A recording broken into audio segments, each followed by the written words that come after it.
Good morning. Good morning. I'm just going to wait a few moments to make sure we have everyone in the room. Thank you.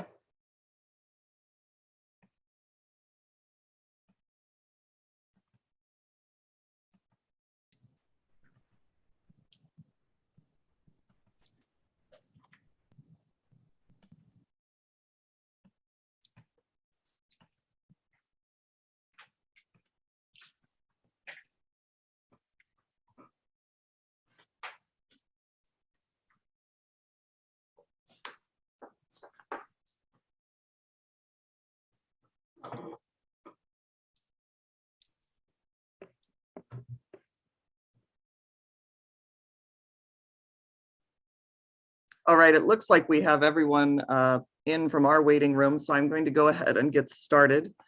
Good morning. I'm Hearing Officer Nicole Kinsey with the Administrative Hearings Office of the State Water Resources Control Board.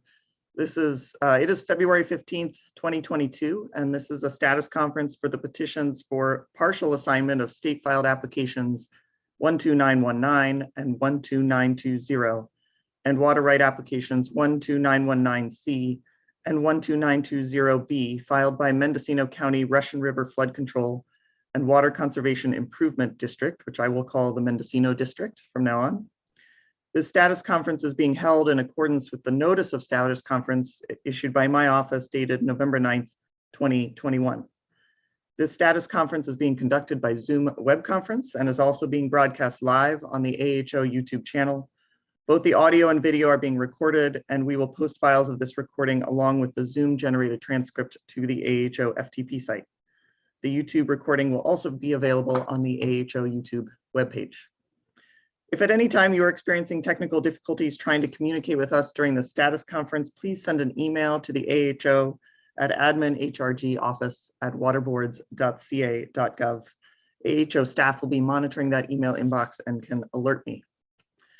Assisting me today are several staff of the Administrative Hearings Office. We have Nicole Mullen, Amy Blunk, Skylar Anderson, and Kyle Wooldridge.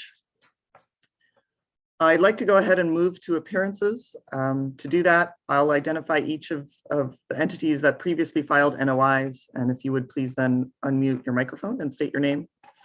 I will start with the Mendocino District. Jeannie Zalezi, General Counsel for the Mendocino District. Thank you. Good morning, Ms. Zalezi. Elizabeth Salamone, General Manager. Good morning. Thank you. Good morning, Ms. Salamone. Chris Watt, President of the Board of Trustees of the Mendocino District. Good morning, Mr. Watts. Sonoma County Water Agency. Good morning, Ms. Kinsey. Ryan Becerra, Barkowitz, Chronic, and Shanahan for Sonoma County Water Agency. And Dawn Seymour with the agency is also here this morning. Thank you, Mr. Becerra, and good morning, Mr. Seymour. Friends of the Eel River. Good morning, David Keller, Bay Area Director, Friends of the Eel River. Good morning, Mr. Keller. And California Sport Fishing Protection Alliance. Morning, Chris Schutz for Water Rights Advocate, California Sport Fishing Protection Alliance. Thank you. Good morning, Mr. Schutz. And I don't think I missed anyone, but just in case, is there anyone else who intends to participate today who has not already identified themselves? Great. I think this will move pretty quickly, but the purpose of this status conference today is to hear an update on the status of discussions between the Mendocino District and Sonoma County Water Agency about Mendocino District's applications. And then secondly, to hear from the Mendocino District about its proposed schedule for completing those key actions that are necessary to support the application and move forward on that application. And then I'll also hear any comments from the parties on the proposed schedule or anything else that we have discussed. And then finally, we'll talk about some of the next steps in this process and a set of future status conference I expect. I will note I did receive a status conference statement from the Mendocino District. Thank you. And that statement addresses these topics. But I think it would be helpful if we could have a short summary from you, Ms. Zalezi, and then I will ask whether any of the other parties have any comments on both the status of discussions with Sonoma County and then also the proposed schedule. Thank you.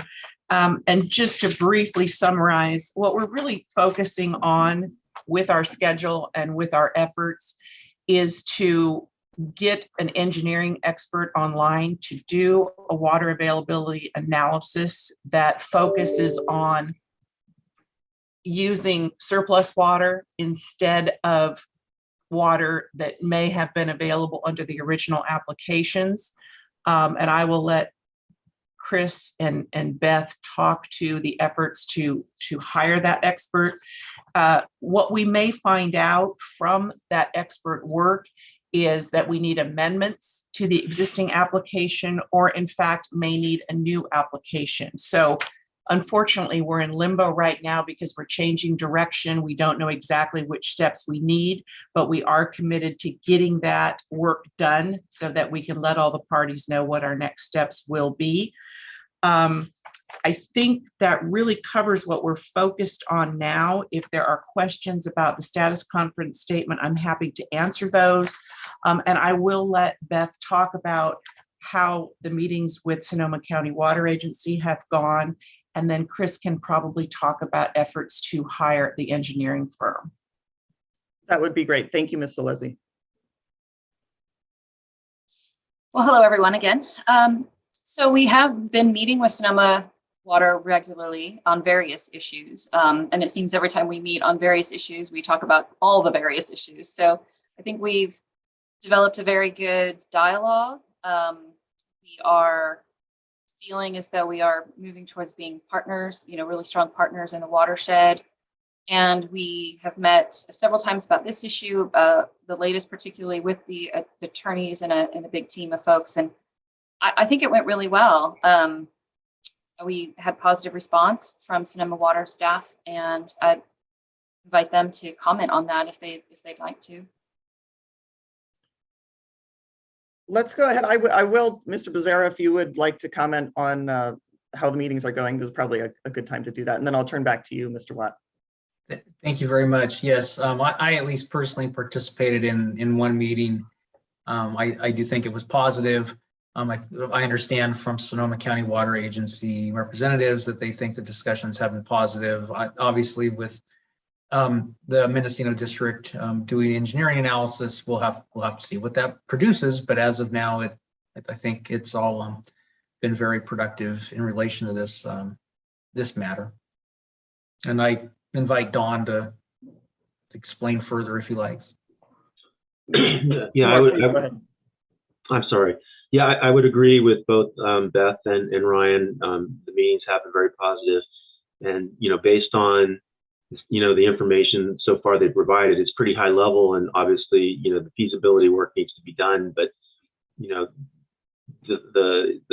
concept of trying to capture and use winter water, which is basically the only new water that's available, is strategy Sonoma Water is looking at. So obviously we support that type of change in the direction of this application. So, thank you.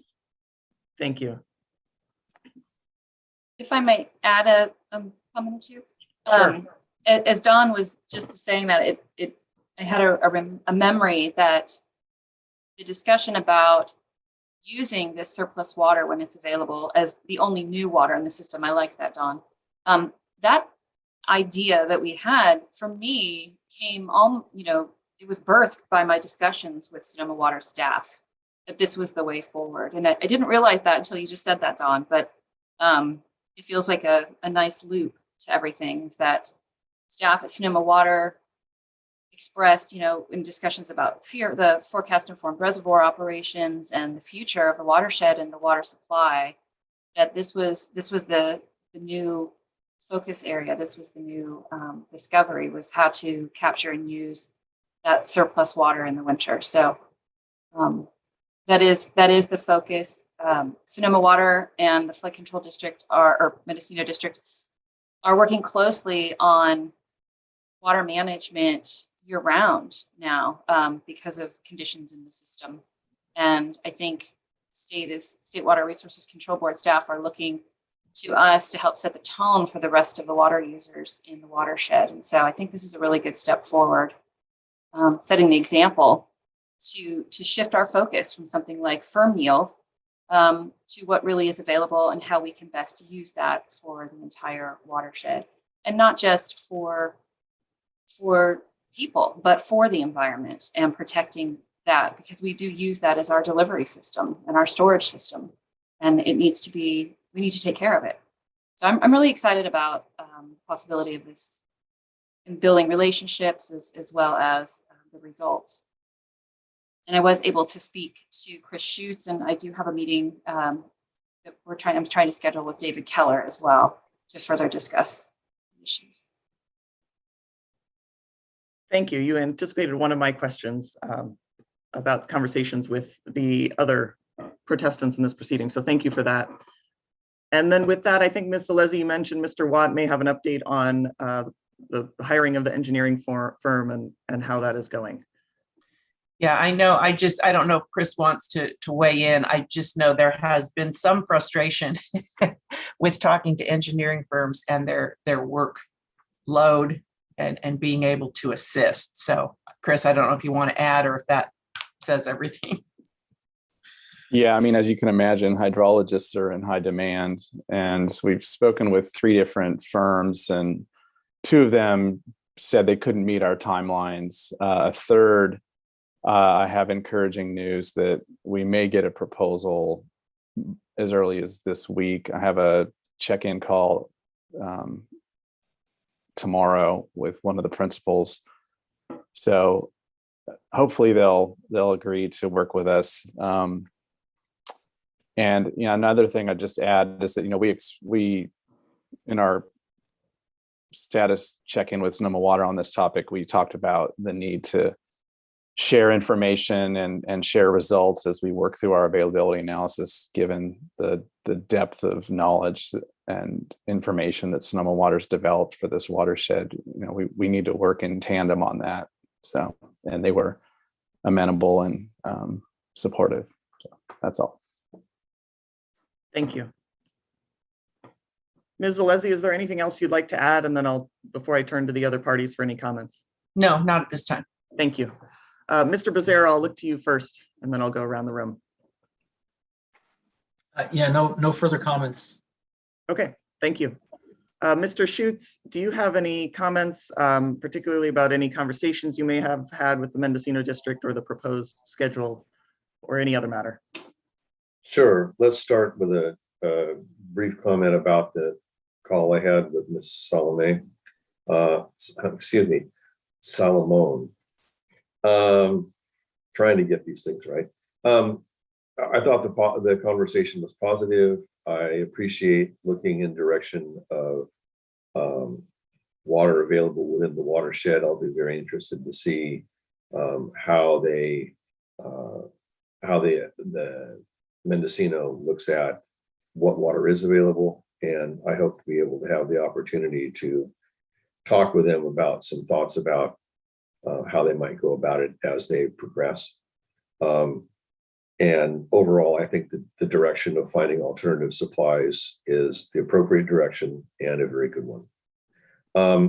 As far as the timeline, I'd say it's ambitious, and I appreciate the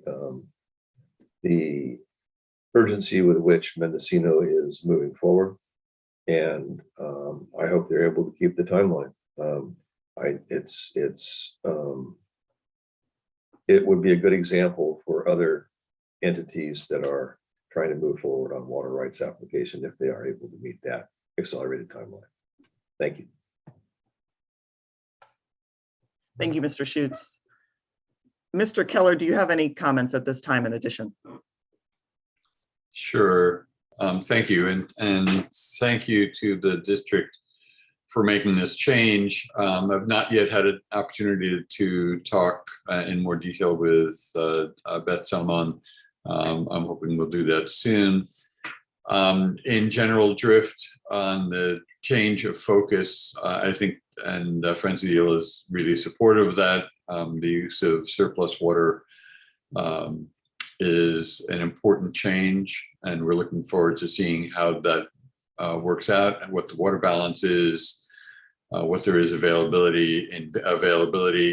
To the extent that any water availability analysis depends on transfers from the Eel River. Know, of course, that that is extremely undecided at the moment. All we know is that PG&E is leaving, and that the project will be decommissioned, although there hasn't yet been a firm decision by FERC on that. What the inflows will be from the Eel River to the East Branch Russian is entirely unclear at this point. What the RPA will be in the successive years of year-by-year extension from FERC, we don't know. There are issues of fisheries that need to be decided that will likely affect the diversions from the eel. So all of that is a big cloud.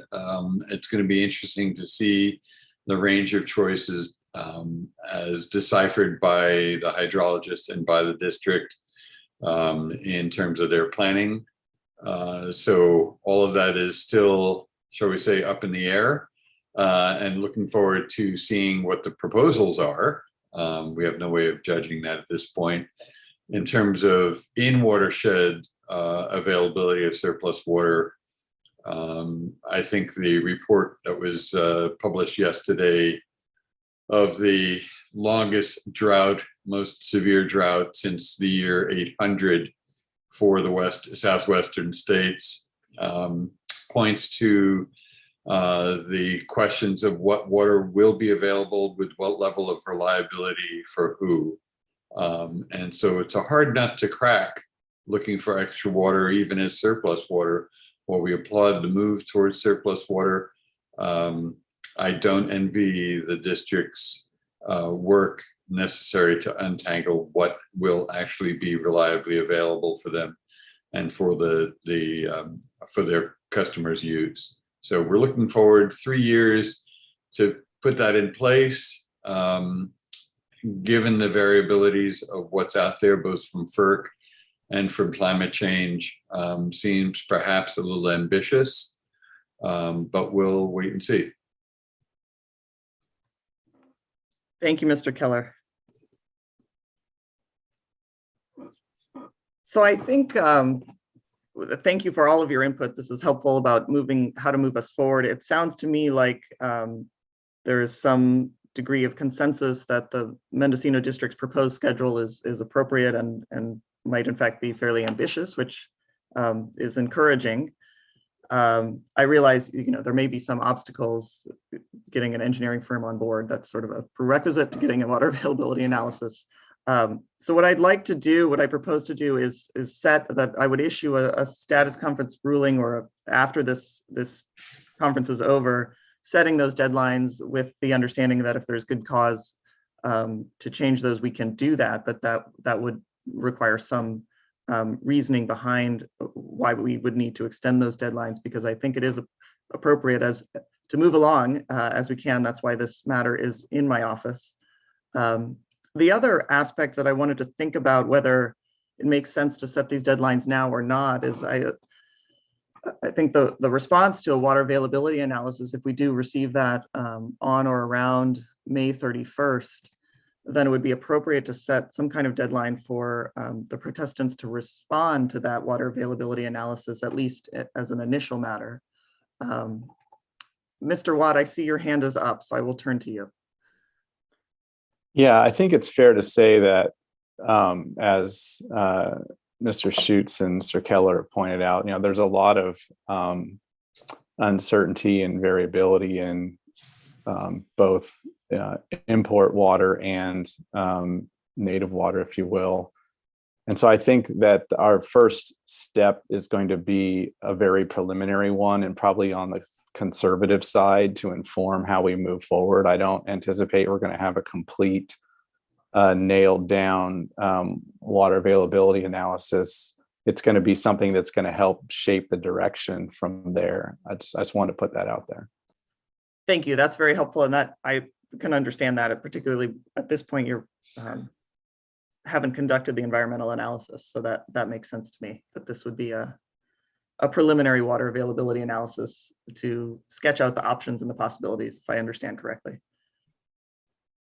That said, I think it still would probably be helpful for the district to receive feedback from the protestants' written responses. I'd be inclined to put a deadline after the water availability, and by deadline, I mean, it's, it's certainly not the last opportunity to comment on the availability analysis, but so that I can, through this office and setting deadlines, continue to support the district in its efforts to move forward. So I want to, I'm setting deadlines on the district. I'm going to do the same for the protestants to respond. So I was thinking 60 days after receipt of the WAA, and after that is made available for written comments on that water availability analysis. The preliminary water availability analysis, we'll call it. Are there any comments from any of the parties on that as a proposed schedule? Does that make sense?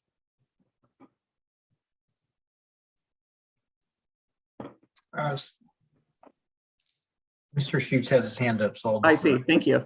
The Zoom hand. Mr. Schutz, please. So, yeah, I would just note that the schedule calls for submittal of revisions to the application 30 days after the water availability analysis is completed, but that wouldn't allow for that submittal to consider any comments or needed changes from protestants. And I'm wondering if there might be some kind of process disconnect there, and if the submittal of a revised application might appropriately need to wait on the comments on the water availability analysis. I can understand that. That's a helpful comment, Mr. Schutz. I'll turn to you in a minute, Mr. Becerra, but I also wanted to comment. I wondered in this process whether, because this is new, we have, we're working through these really initial procedural matters on an application before the AHO. I also wondered if it made sense and would be helpful to the district to first circulate what I might call a draft of any amendments to the application or any other changes, whether it would be helpful to do that as a draft before submitting it in final copy, so that there could be comments on that as well, or whether that is an initial step that would not be helpful. I'll turn to you, Mr. Becerra, first. We can circle around again, and then I'll look to Ms. Zalesi and see if you have comments on that proposal. Thank you. Yeah, I just wanted to get straight in my mind what the idea is. It would be that effectively at about the end of July, protestants would need to submit written responses to the AHO, to the preliminary WAA. Is that the schedule you're thinking of, Ms. Kinsey, roughly? Yes, if we assuming a May 31st, and that the responses would be directed to the applicant, but that those submissions would be made through the AHO and made public that way, but that these would be to encourage the conversation between the applicant and the protestants on the particular issues related to this application. That sounds like a reasonable process to me. I mean, Mr. Schutz does point out that it's not overly consistent with what's in Right. Mendocino District's proposal, but it sounds like a reasonable approach to me. Maybe I will still I'll turn to you, Mr. Keller, and then I'll get to you, Ms. Zalesi. Thank you. Mr. Keller, please. All right, thank you. I just wanted to put in play the concept of getting a hydrologist in play for the protestants. Obviously, we can't contract at this point for our hydrologist to put in place time to do this until we know for sure that there is a proposal coming. So just bearing in mind that at this point, that group of professionals are in fact, as the district is found, quite busy. So if there's a firm date that can be set for review, that would help. But I'm just hoping that, in fact, from our standpoint, the hydrological analysis or review is in a time sensitive fashion and that somebody's available.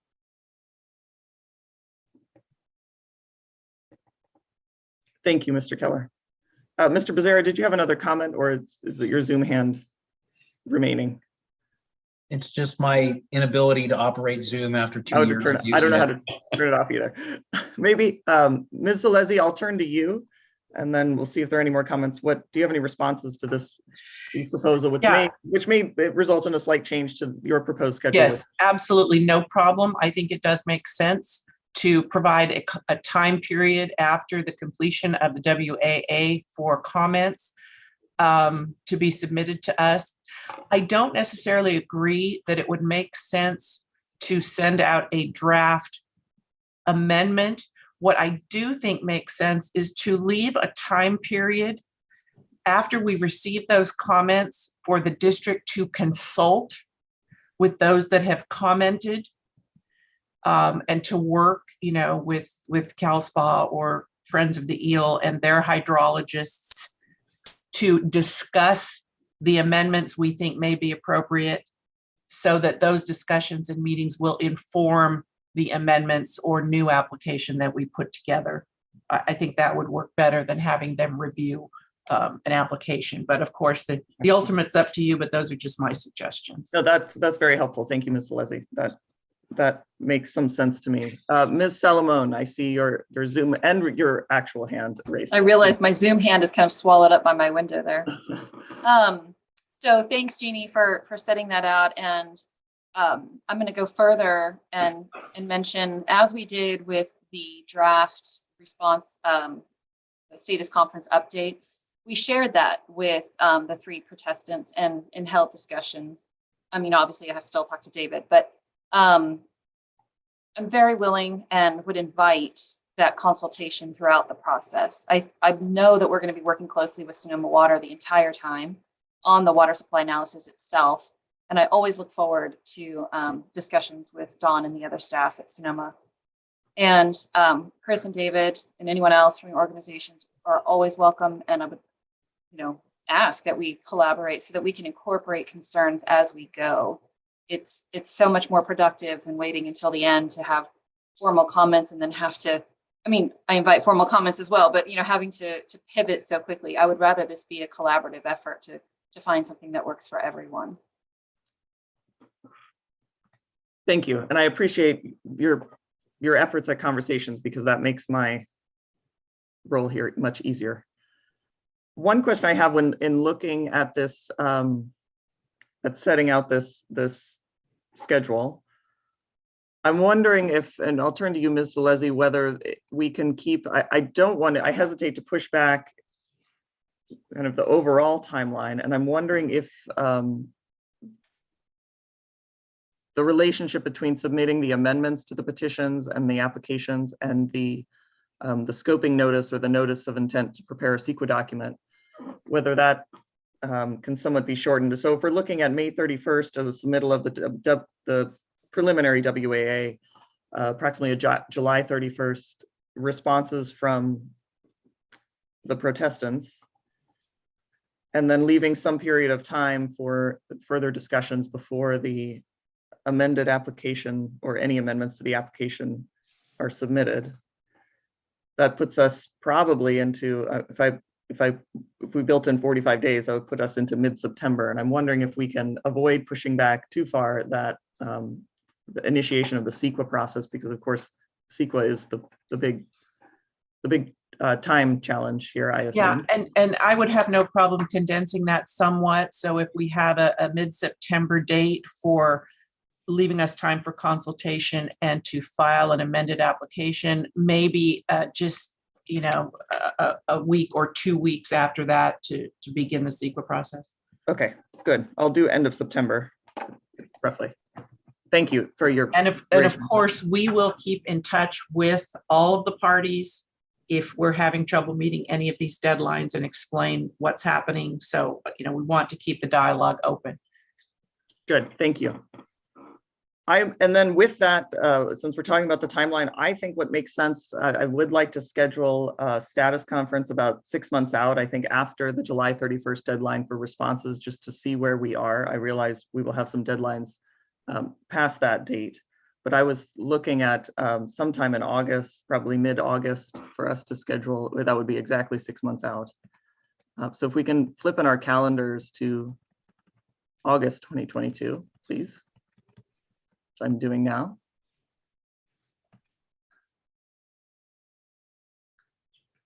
So if we were to schedule something the week of, I realize summer is busy for a lot of us, but if we're looking at the week of August 15th, are there any known conflicts at this time from any of you? If we were to schedule a status conference, I think it'd be fairly short like this one, but in the morning, one of the days of the week of August 15th.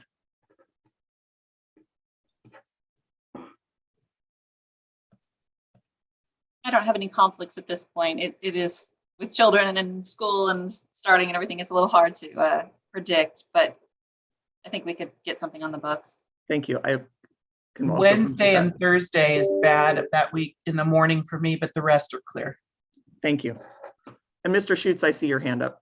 Yeah, I have a standing meeting on the morning of the third Wednesday of each month, so that conflict coincides with Miss Solis's. Okay, thank you.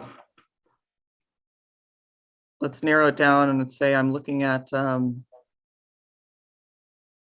think there's The a state water board meeting on Tuesday as well, if that could potentially create conflict for anyone that needed to be at that. that could make it. You or me, probably. Fridays is generally a good day. Friday morning would be fine. The 19th. Mhm. Are there any concerns or conflicts with August 19th at 9 a.m. for a status conference in this matter?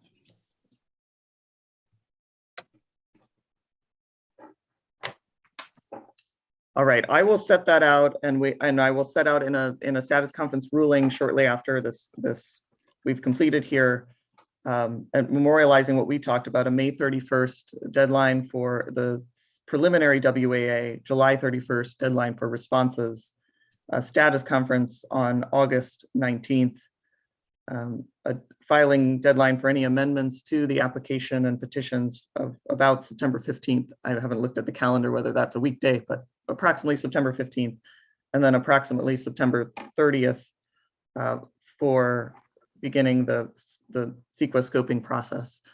And then at our status conference, I assume from there we can talk about whether there are any additional milestones and deadlines.